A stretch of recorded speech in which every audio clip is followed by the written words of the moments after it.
The fishing news is sponsored by these fine partners.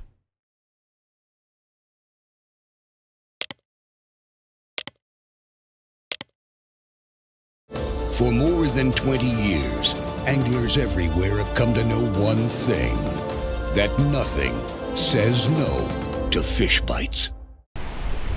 Badges? We ain't got no badges. We're back, baby. The beach belongs to us again. No more badges post-Labor Day here in the New Jersey, Delaware Bay region. And to quote the line from the treasure of Sierra Madre, "We don't need no badges. I don't have to show you any stinking badge." I'm Jim Hutchinson. It's Thursday, September 8th, and yeah, it's post-Labor Day. No badges. The beaches are open, but I'll tell you what, it's still hot.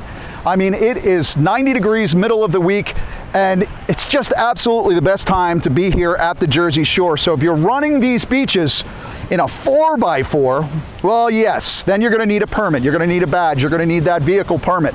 And most of the beaches aren't open to vehicular traffic for a little bit of time, and a lot of these towns have a limited supply, so make sure you make those phone calls wherever you like to fish during the fall season, because they will run out of permits. But we are post Labor Day. The typical crowds are gone, middle of the week here, and nobody's here, and it's just absolutely beautiful. I've seen a little bit of bait popping up here and there, and pretty soon we're going to be back to walking and running and gunning these beaches in search of whatever swims by. So often here in the New Jersey Delaware Bay edition, I'm sharing photos of young Ellie and young Pedro Ildefonso. Well, look at that. You know where they get that passion for fishing whenever they possibly can? Dad Keith, who shared this photo of Fluke in the surf. Yeah, Pedro caught one too, but it's time to give Dad a little bit of love here. But yeah, summer flounder, fluke, it's a great time to be fishing on these open beaches in these sloughs,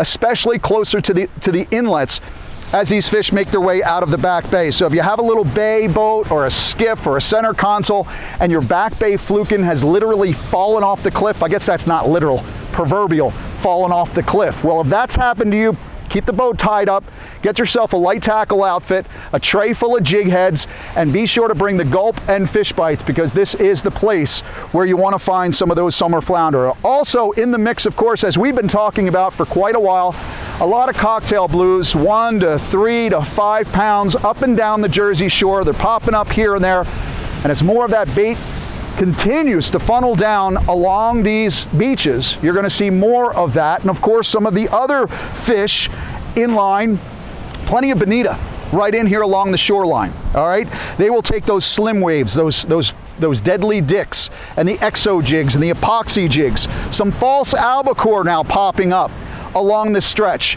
of the Jersey Shore at this point as well. In fact, I heard from Pete over at Charlie's Bait and Tackle in Normandy at the end of last week. He said Bill Martin, aka Philly Billy from the shop, he found the blues, bonita, and false albies right there along the beach. He actually lost 3 bonita.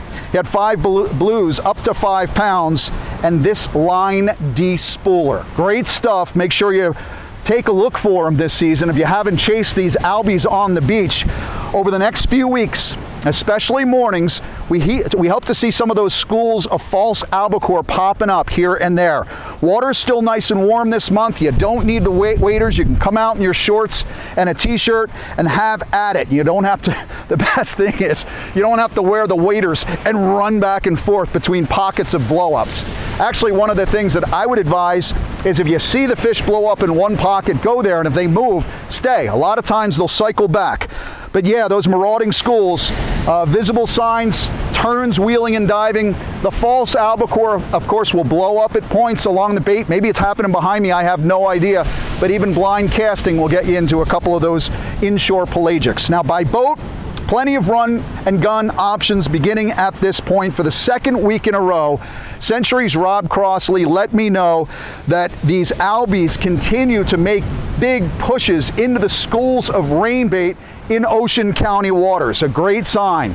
Again, pick up the September edition of the Fisherman magazine, New Jersey Delaware Bay edition. It's on newsstands now. It's in your Wawa, your favorite tackle shop. But there's some loaded articles, great articles in there, fall surf tips, including an article on page 30 of the glossy on fishing metal jigs by boat and by beach. On page 26, inside the local New Jersey Delaware Bay edition, you'll find Nick Konicheski offering a glimpse inside his plug selection for now all the way through the end of the fall run. In fact, Alan Riley has a cool article too. I believe he's 80 years old now. He's got sage advice from the senior surfcaster. If you see Alan at any stretch, any point, any time, any day now, up along Albee Alley in Sandy Hook, there's a good sign that those speedsters are on the move. Now, along the jetties, the bridges, I'd remind you that Sheepshead are still in the mix, especially below Barnegat, down through Atlantic and Cape May County, all the way to Delaware, along the beaches there. This video sent to me this week from Ryan Sullick at South Jersey Yak Fishing. Ryan took a break from pedaling to fish on his buddy Pat's boat. Ryan said, quote, "We didn't have any sort of game plan. This was kind of a scouting mission." Putting that Tsunami, Slim Wave, and Pen Reel to the test there.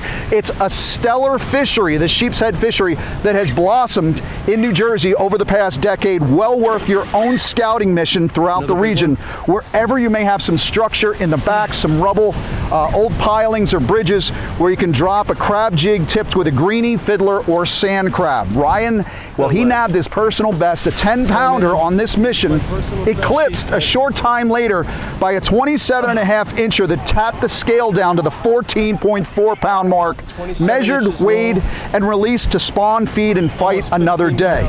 Ryan said, quote, "It's funny, you know, sometimes the best trips are the ones with no plan and low expectations." Yeah, Ryan, that's exactly the way I start each one of my fishing trips. Of course, along many of those same rocks, those jetties, you will find tog. Some have been producing better than others. In Barnegat, South Jetty has been producing. Absecon Inlet along the Atlantic City side especially producing. We found out word from Avalon Hodgepodge, their final report ever. God bless you, Dave and Tammy, we're going to miss you. But they said, according to Anthony Califano, our South Jersey field editor, that the 8th Street Jetty was on fire over the Labor Day weekend. Can you see the sweat pouring down my face? I'm on fire here along the beaches. Paul Marzala, he's been seeing some Spanish mackerel leaping out of the water off of Monmouth County just outside of casting range. Well, that changed. Usually sees them just outside of casting range at sunrise, but that changed this week when he had one fall for a spoon. He said he's caught them before on the metals and the epoxy or the exo jigs as well, but he said anything shiny and or colorful will work.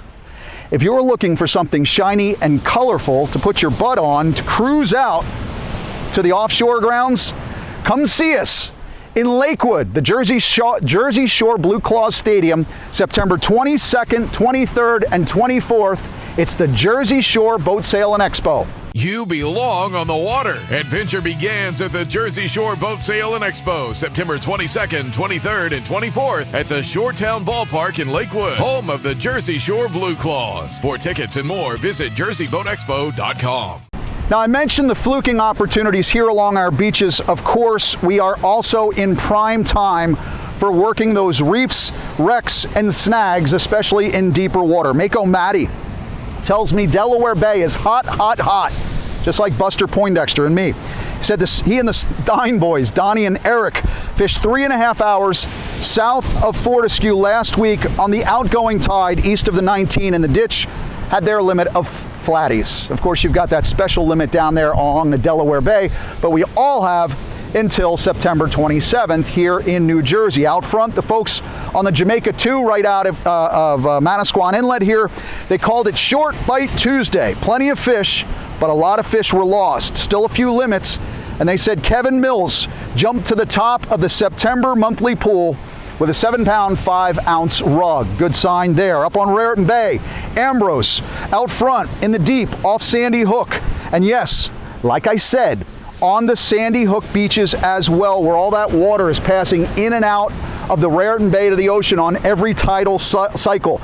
The tackle box reported a jumbo fluke for Thief Tran over the Labor Day weekend. Sorry if I mispronounced that, but that's a jumbo from the beach. Certainly a good one. I saw there was like a 14 or 15 pounder up in Long Island in Matt Broderick's report last week. Good stuff. And as I said at the beginning of the report, beaches are open, and that means there's no cost to enter these beaches. Same with Sandy Hook. It's open now. You just have to be out of there by dusk. That's when the beaches, they send you off unless you have the fishing permit. Now that's going to be available, the fall fishing permit for Sandy Hook to fish into dark as of September 15th. That's next week. So make sure you mark it in your calendar if you want that fishing permit to stop by the offices up there in Sandy Hook. Now I said it, New Jersey's fluke season, it ends on September 27th, so there's still time to score. But I see no more fluke tournaments on our horizon. Nothing in the calendar of events for the rest of 2023, which is a good sign that we are approaching that closing bell.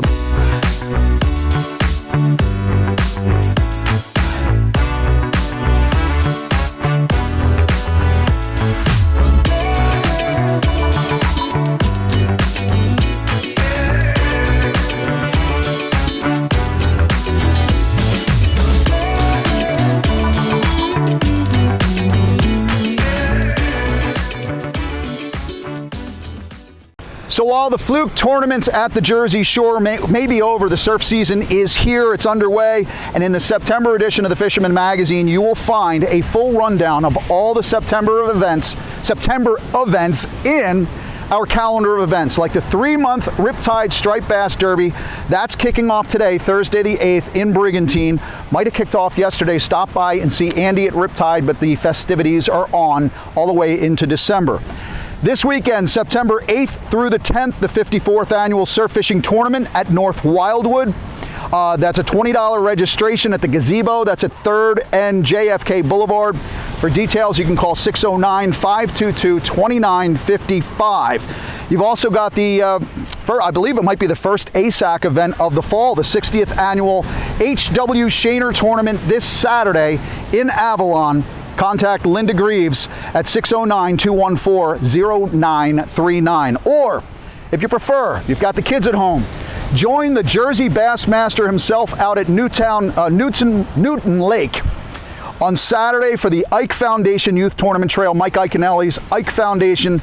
He's created this tournament trail to specifically target those young ones, ages 8 to 13 and 14 to 18. You can get all the details that you need at the IkeFoundation.org. One season-long tournament that continues through November is the Fisherman Magazine's Dream Boat Fishing Challenge, a members-only tournament for our Fisherman subscribers. And after a busy Labor Day weekend, I would imagine we've got a few updates to the leaderboard since last week. Let's go back to the studio with Tim Smith to check in more on the Dream Boat leaderboard. Just one fish hit the board this week, but it was significant. Norman Bouchard of Marston Mills, Mass. sent a sea bass in via snail mail that will net him at the very least the monthly prize for August. Norm's 4.15 pounder is the only sea bass entered so far in the 2023, and it couldn't have come at a better time. For his efforts, he will win the Tsunami Shield reel coupled with a Tsunami Armortech rod and a Dextreme fillet knife from Dexter Outdoors. Our top three remain unchanged. Bobby Cifarelli still holds first place with 24 points. Eddie Terabile remains in second place with 18 points, and Kyle Kraus maintains his third place position with 16 points. The Dream Boat Fishing Challenge is the Fisherman subscriber-only multi-species fishing competition with a chance to win a 21-foot Steigercraft center console powered by a Yamaha, along with many other great prizes. Visit thefisherman.com to subscribe and get all the details so you can be part of the action. Now out here on these inshore grounds around the pots, reefs, and high flyers, some chicken mahi can be found. To get the larger ones, you just want to go farther. The farther you travel from the coast, the bigger the dolphin fish you're going to find. Now, in his offshore report posted this week at thefisherman.com, Wildman Tom P. said things improved significantly into the weekend, and he said it's expected the tuna tracks will be full and running this week. That said, let's keep an eye on the weather. Things do look good for the rest of this week and into this weekend. If you're looking for mahi, yellowfin, big eye, or even swords, like this one, a photo by Cameron, sent to me by Cameron Welsh on Monday morning. My buddy in the neighborhood, Ryan, has been slipping out quite a bit in the last couple of weeks. We had some mahi ceviche for the Labor Day weekend, and the weekend before, fresh bluefin on the grill from out here on those squid grounds, the seaside lump area. I will tell you that the word I got on the street was that the commercial squid season opened up on August 1st this year. So if you're out there looking for squid and you think, wow, geez, all these squid have disappeared, there's your answer. Now, from the Hudson to the Baltimore, all indications are for the rest of this week into Sunday should be productive based on the midweek forecast from NOAA Fisheries. 3 to 4s pretty much. Though it does appear that seas will be building sometime into Sunday night, probably for all of next week as well. That brings us to our word of caution over the next 7 days. Tropical Storm Lee is making its way northwest from just east of the Caribbean islands at this point. It is expected to become a major hurricane into this weekend or early next week, with winds, according to some of the experts, approaching 150 miles an hour. Now, it's too early in the game to predict where, how, and what Lee does, but I don't like some of its potential tracks. Again, just a word of caution. We will know a lot more about Lee by the weekend and into early next week, but it's something to keep in the back of all of our heads coming into the middle of next week and into next weekend. Finally this week, my buddy George took the week off. Go catch him, George.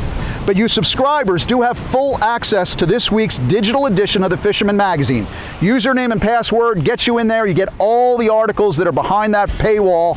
And of course, JB Casper's complete 100% full freshwater report for this weekend. So yeah, membership does have its advantages. Speaking of this week's particular edition, my thanks to Bob Birdsall of LBI for contributing this week's guest editor's log and an open letter authored by Bob and addressed to New Jersey Governor Phil Murphy, and it's all about legacies.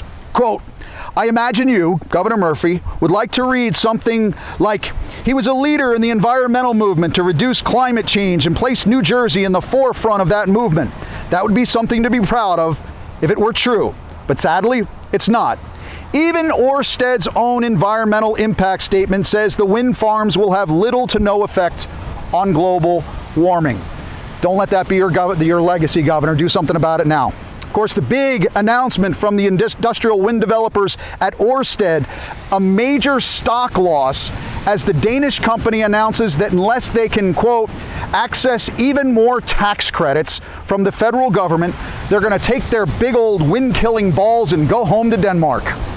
A tax credit or subsidy, but that's just another way of saying to the American taxpayer, give me more of your money. Subsidy, it's like mitigate, it's even like, well, rehabilitate. To me, it's just a made-up word, a politician's word, so that young fellas like yourself can wear a suit and a tie and have a job. Another windy headline this week out of Rhode Island as the entire Rhode Island Fishermen's Advisory Board quit en masse on Friday to protest the 84 turbine Sunrise Wind project, calling fishermen's participation in the planning of industrial wind little more than quote-unquote political theater. Now, Richard Hittinger, he tried to do the right thing by way of the Rhode Island Saltwater Anglers Association. He participated in this supposed open and transparent process, but he calls this, upon his resignation, a one-sided push by developers that ensures that environmental considerations will continue to be ignored. Hittinger said of this entire process, quote, it's effectively a rubber stamp on the political desires of Washington, D.C. I'm sure that's just the beginning, and we're now only starting to scratch the surface and peel the first few layers of onion back. But as soon as we hear more, I'm going to continue to report on this, not just for whales, but on the future environmental impacts to recreational fishermen that could come from the industrialization of our offshore waters. Now, I'll be at the Fish Hawks tonight, Thursday, the 8th, 7:30 p.m., Cindy Ziff is giving her presentation on industrial offshore wind from the Clean Ocean Action perspective. First, I'll be in Galloway Township at the meeting of the New Jersey Marine Fisheries Council in Galloway, 5 p.m. I'll keep you posted on what transpires in both of those meetings. I'll update you next week. It's hotter than blue blazes. Summer is not over. The beaches are free, and it's time to scout out some of these waters. The one thing that I love to do at this time of year, if you've got some tins and jig heads, you can come out here at low tide and figure out some of the stretches where you fished last spring or last fall. At low tide, you can see where some of the sloughs and the cuts and the holes are. That's what you should be focusing on in September. Rig yourself up for some of these speedsters, get on them, catch them up, and I'll see you again next week from my air-conditioned office right here at thefisherman.com.